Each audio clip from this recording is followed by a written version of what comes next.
Good morning. Today is kind of a different morning on the farm, but as I promised in the previous video, we're going to go through what we do to get things winterized.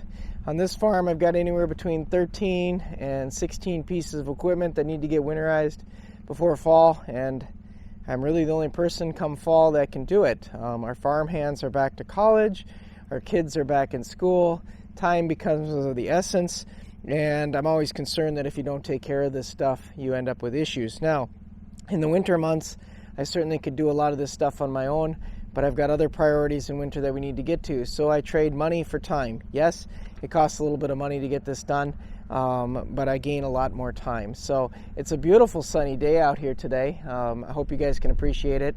It's a little bit on the windy side. The flag is blowing stiff. It's about probably a 20-mile-an-hour wind out here. But we've got everything worked out, and we've got the boys from John Deere here today, and they're going to be taking care of a lot of different equipment. So I'll just kind of walk you through their process. Start with, this is how they come out and do it, and I'm very appreciative to have that kind of farm relationship where they'll, drive that, 15, 20 miles, come out here and take care of things. It also helps too because, let's be honest, I don't need to be taking out, 40 gallons of oil and trying to figure out what to do with it. So it's nice. Everything's taken care of by the time they leave tonight. I can put things away that need to be winterized and not used all winter. I can put things into winter mode that need to plow and work. So it works out really well, folks. It really does. But let's go through some of their stuff, if you don't mind, and take a look at what toys they bring and how they get this done. So obviously the pickup bed is full of supplies. That's about the best way I can do it. You'll notice the word break-in oil. We've got some tractors and skid steers that still haven't gotten rid of their break-in oil. But this is what all the oil looks like. I mean, you got 15W40, 10W30. You've got some 5 or 50 2 plus up there, way in the top, way at the beginning. And this is all the new oil that's going in. If I had to take all this oil and put it in, first of all, I'd have to use my pickup to pick all this up.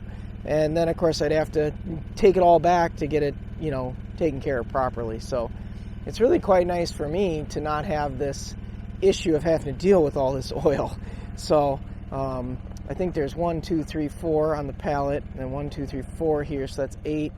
So I think there's another 4 there, that's 12, and then 2 more over there. So I think we're actually dealing with like 14 cases of oil. So yikes, it's a little bit.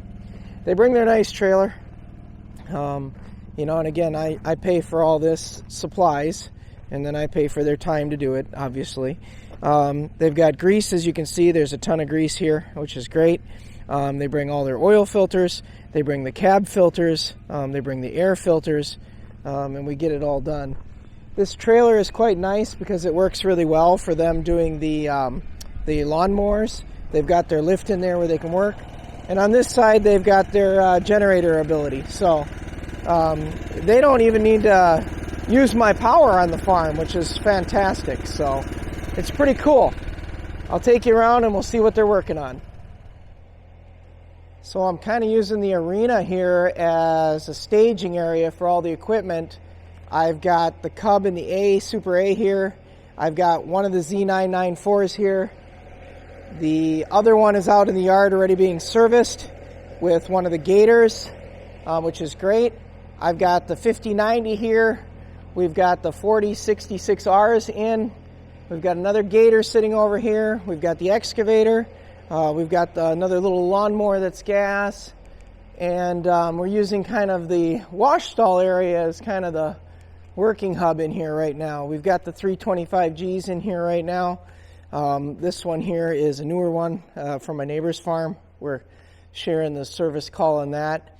So that one has got its side panels off. You can see how easy the access is. These guys can get to everything and make sure everything is doing well. They're checking coolant. They're checking fuel filters. They're checking air filters, both in the engine and the cab. They're taking care of tracks, which is absolutely great. They are taking care of lubing these arms. And there's a fair amount of lube that goes in them. This year, they've got all the fun toys here. They've even got the power grease gun there on the floor, which is good. But again, there's a lot of different pieces that need to be checked. Everything from antifreeze to oils to cabin air filters. You can see mine's a little dirtier, so we're going to see if we can get this washed up once Zach is done with it. So that'll be good. We'll get this thing ready for winter. These tracks, if we don't get these cleaned out, they're gonna give me some trouble. So that is not the best. And obviously we're going to check hydro fluids and filters on these too. So these two babies will be done then for the winter, and they're both going to run in the winter, which is what we need to have happen. They both are used in snow. The 5090 out there also is used in snow. So otherwise, I think the 46Rs will be shut down for winter, which they won't be used much. The excavator will be shut down for winter, and obviously the mowers over there will be. The 590M Gator has to run all winter. The diesel Gator has to run all winter. So it's kind of a challenge making sure you get the correct oils and stuff in things. Sometimes on the farm it gets kind of crazy trying to figure out all this equipment. And I know that, a lot of farmers that do this full time can remember all their details. But I'm not here on the farm full time. I've got to spend 3-4 days a week outside the farm just to kind of keep things functional. So what I actually use is a checklist, and thankfully my wife and I have good Excel spreadsheets, and we make it work. So I just kind of wanted to show you what that looks like. See if you guys can see this okay. I'll just use the ground here for a minute. Well, we basically have some dates that we give them. These are just October dates. There was November dates. I just haven't changed it. It is the 2nd of November here. But you can see it's got different tractors on it and what we want to do. It's got the big boy on it. It's got one of the skid steers on this page. This thing's like 4 or 5 pages long, full of equipment and stuff. It's got excavators, gators, mocos, balers, rakes, lawnmowers and stuff. It's stuff like this that we print off every year, and we keep the one from the year before that really makes getting this winterized process go a lot smoother. I should talk about cost a little bit too. The way this works with the dealers in my area, and there's a couple different dealers that can service equipment in my area. I choose to use a family-owned dealership right now, and that works best for me. And they kind of do more of like a package deal. So you can invest in packages or farm contract, and that helps versus individually, itemizing everything. That doesn't mean they can't give me what they did on each piece of equipment, but they record the hours, they check all the stuff, they change things they need to or not need to, and then it's all just kind of covered kind of two ways. There's basically a fee for the hours the guys are here. There's several guys here today doing this. And then there's a small trip fee, which I split here with my neighbor. And then there's the supplies. And, of course, I do pay for all the supplies, obviously. So highly recommend if you've got, some small equipment. And maybe you're not, using a company to come in and do this, and you're just doing it yourself. Get yourself a nice spreadsheet. Keep track of what you do every year. This can save you some real headache when it comes to engine expense and maintenance if you keep things up. So I highly recommend doing something like this. It'll make taking care of even a small fleet, which is what I would consider this, a lot easier to do. That is for sure.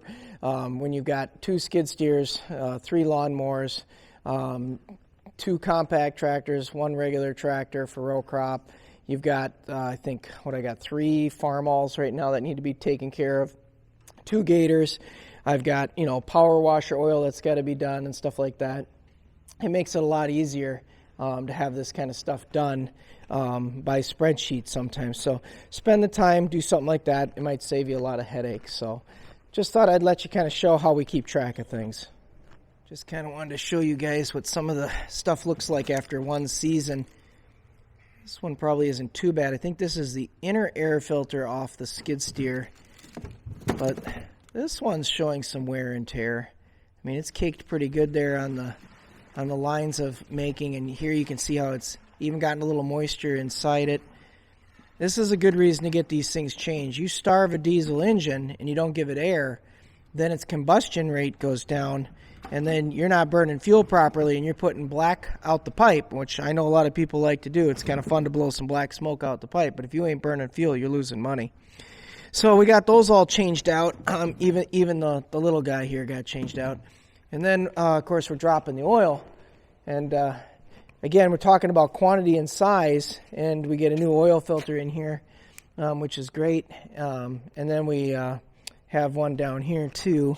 So we got several of those that always have to flip out, which is good. And then as far as the oil itself goes, well, that's a whole nother discussion. I think each one of the 325Gs, Zach told me, holds over 3 gallons of engine oil. So just between these two pieces of equipment here, between the neighbors and mine, I'd be hauling 7-some gallons of oil back if I was doing it myself. So it's really nice to get these things off the farm. I think it really helps a bunch. Just wanted to go over a couple other pieces of equipment too. I know they look a little dirty. As you saw, we just did the tilling under the garden, but these guys will also service the 673. This has oil up in the top. It obviously needs to be grease circed. I'll work on getting this thing cleaned up while they're working on it today, so that'll get taken care of, which is nice. So this is a piece of equipment that's getting taken care of too.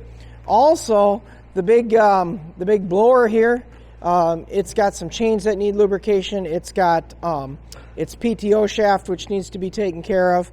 Get that all lubed up and stuff. We want to make sure this is in good shape. They will take care of that. That is a big Frontier. And then, even though this is not John Deere equipment, they do a good job on this too. They're going to take care of the front snowway too. They make sure all these angles and stuff are all greased up. They make sure it rises properly and that it's functioning well, and make sure that it's collapsing properly and stuff. So it's nice that they'll work on things that aren't just John Deere. And that goes for these guys too. We got antifreeze that we're going to check on these guys. These guys have their oil already done now, which is great, but we still want to check antifreeze. We want to make sure we get the trickle chargers on them for winter. Those little battery devices that just keep these guys from going dead. And we make sure the tires are all aired up and make sure that they've got proper ability to function through the cold of the winter without, cracking blocks and so forth. So they'll take care of the internationals too, which is excellent. So just kind of wanted to show you that. And I'll take you up to the other barn and I'll show you what's up there that we're taking care of also, okay? So I'm going to run us up to the other barn set up here and just kind of show you what we were working on this morning up there with the guys. Marvin and them were up there this morning for a good hour up here working. And there's more equipment up here, just not tractors. I have them service the equipment as well as the tractors and stuff too, because otherwise come spring I'm not ready to hit the fields when I need to. What a beautiful day other than the wind out here.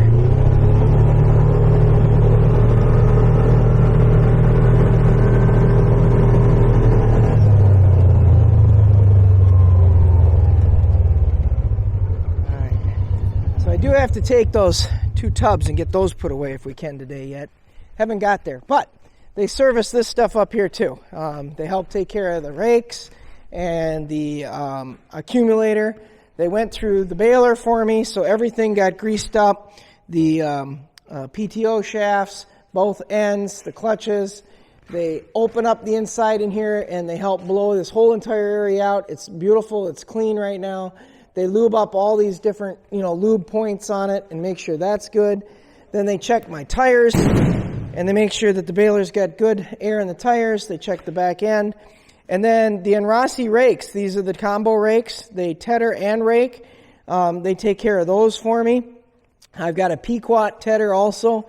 They take care of that for me. So both of these have been lubed up in their gearboxes for everything, which is great. Zach's got that done. All of them have got the oil taken care of. All the PTO shafts, both ends, have been done, which is perfect on those. So these things then are pretty much ready to just pull out and get going. Sure, there's a spot of grease that drips off or something, when they get done. And then we're working on the Moco too. So we got the front end of the Moco we got done. This is not a gearbox oil change year, so they just did more of the PTO shafts. We did have them flip the blades. So when you get in here, I know it's kind of hard to see, but the turtles on the new edge now, which is this edge for the cutting edge have the new side. This is the worn side. I don't know if you can really see that. That's pretty worn there. But this is the good side. This is the worn side. So they flipped it now. So my turtles are all set. And as you can see, it's all cleaned out under here, which is great. Hi, Matthias. You coming to check on Dad? Yeah. So the Moco now is all set too. We also did air in the tires. Made sure that the spring tension was good. Make sure that the hydraulics are all locked up so it can stay in this position all winter. They take care of all that for me, which is absolutely fantastic. So these pieces of equipment are taken care of over here, which is just wonderful, just to get that done. So let alone are they doing all that other equipment over there. They started over here getting this stuff done, and it's working out really good. So that's exactly what I kind of wanted to show you when you have kind of a farm service day. Sure, you're paying a fair amount, but you're getting a lot of equipment taken care of in one day. So let's go back and see what they're doing back at the other place and how they're making out on some of the other equipment. Kind of wanted to show you how the little trailer works. It's kind of a slick little device. They can jack things up in here and clean my deck. They can get to all the equipment pretty easy as far as fuel filters and oil and do a nice oil change. These guys come with a vise and their tools and oil changing racks. They got air. Works out really good. And they take all their garbage home, which is nice. I don't have to deal with any of it. When they get done, the deck will be all lifted and scraped off. The antifreeze, the hydraulic oil, everything in the diesel engine will be taken care of. Air filter and stuff for the engine will be done. And it's all nicely done in this little trailer. This is why you go through your blades every year, right? I don't know if you can notice that, but see how this top blade isn't matching up? See if I can show this side of it. Look how bent that is. Now you could resharpen these blades, don't get me wrong, and that's typically what they do on my mowers. But when you got one that's that bent, look at that difference there. There's no sense doing that. So this one is just not good. So I'm glad we took a look at it. These two are actually salvageable, but for balance sake, we'll replace all three. I like these gator blades. They do a better job on chopping up the grass, and I think that's wonderful, especially if you're doing more of a mulch technique or discharging. So I think that's absolutely fantastic. Boy, is it windy out here.